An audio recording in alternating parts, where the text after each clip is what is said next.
аз съм Теодор и това е моята сляпа приятелка, която не може да видите, Поли. Кажи. И моят първи влог ще е за 10 неща, които не трябва да се казват на момичета. Сега ще кажа някои въпроси на моята приятелка Поли, която ще отговори с да или не, дали харесва или не харесва да чува тези въпроси. Номер 1. Поли, приятно ли ти е да чуваш дай ми 2 кинта, че съм гладен? Ти си го правил. Да, знам. Но отговори да или не. Добре. Номер 2. Махни си тъпите гащи от тениската ми. Приятно ли ще ти е? Ма ти нормален ли си на 11 там? Добре, какво да направя, като си на 11? Не ти ли се случва да си метнеш гащите върху тениската на баща ти или на сестра ти?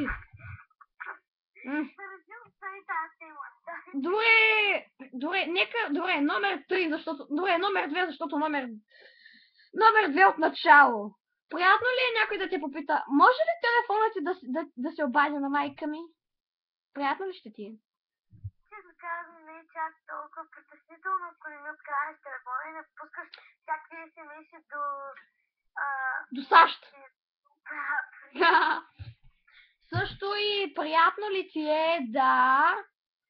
Чакай малко да помисля. Някой да нахалства за нещо. От тебе. На Мелиса? Да!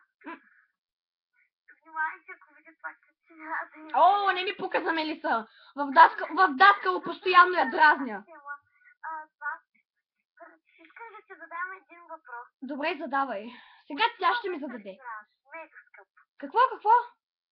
Да кажем, че отиваме в ресторант. Много е скъпо там. Да. Поръчваме цялото меню. С мисълта сега ще... Какво ще правим? Цяло Аксаково ли ще храним?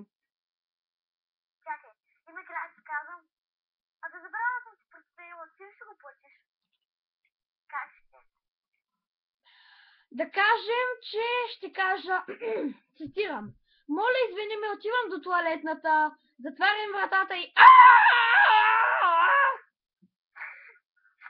това е една нормална реакция.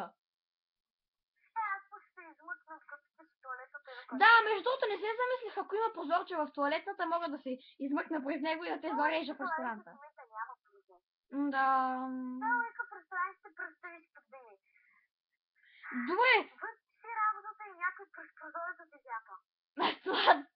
Ами по принцип повечето ресторанти с прозорчета имат някакви лепенки, така че да не се вижда какво става вътре. Само с 3 ресторанта в България. В България. Едно от тях случайно да е във Варна. Само едно. Това е много жестоко. Нека да позная, другите 2 са в София. Май да. Много тъпо. Днеска ходих на Гранд Мола и защото нали съм рожденник и един мой приятел... Понеделник си рождения ден. Не, всъщност ми е утре рождения ден. Подробно. Да. И ми купиха една касичка, на която пише само Левски. Никой да не се обижда, който е ЦСК. Затова, моля ви, не ме мразете, но аз си падам по Левски. Ща вижте са. Добре, сега се сети за един въпрос, който искам да ти задам. Приятно ли ще ти, ако някой ти каже, ако си в магазин с баща си за сутиен, говорим когато пораснеш още малко. Ма ти направо копира десницана. Не, чувай сега. И баща ти намери нещо най-грозния сутиен, който може да си представиш, който е като нещо като Бански, затворен Бански. Приятно ли ще ти е да облечеш нещо такова? Да ти почина турба.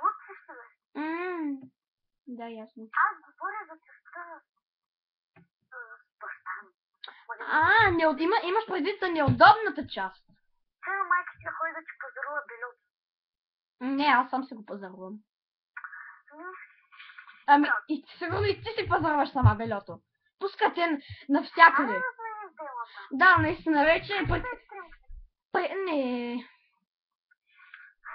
Добре, ами какво може още да направи човек, когато попадне в неудобна ситуация? Дай. Като напълно бързочетка, че ще си изтрие канала. Ами да, за това може и доста да ми се кара, защото не обича да й барам профилите. А тя ми даде, защото без това не мога да си направя свой такова и влезам от нейното. И пиша разни шибани коментари на всички песни и може да я намразят. Да, дори смятах да изменя снимката. А, какво? Де да знам дали я познават. Не ми пука особено. Добре, това беше всичко от мен, дебилни хора.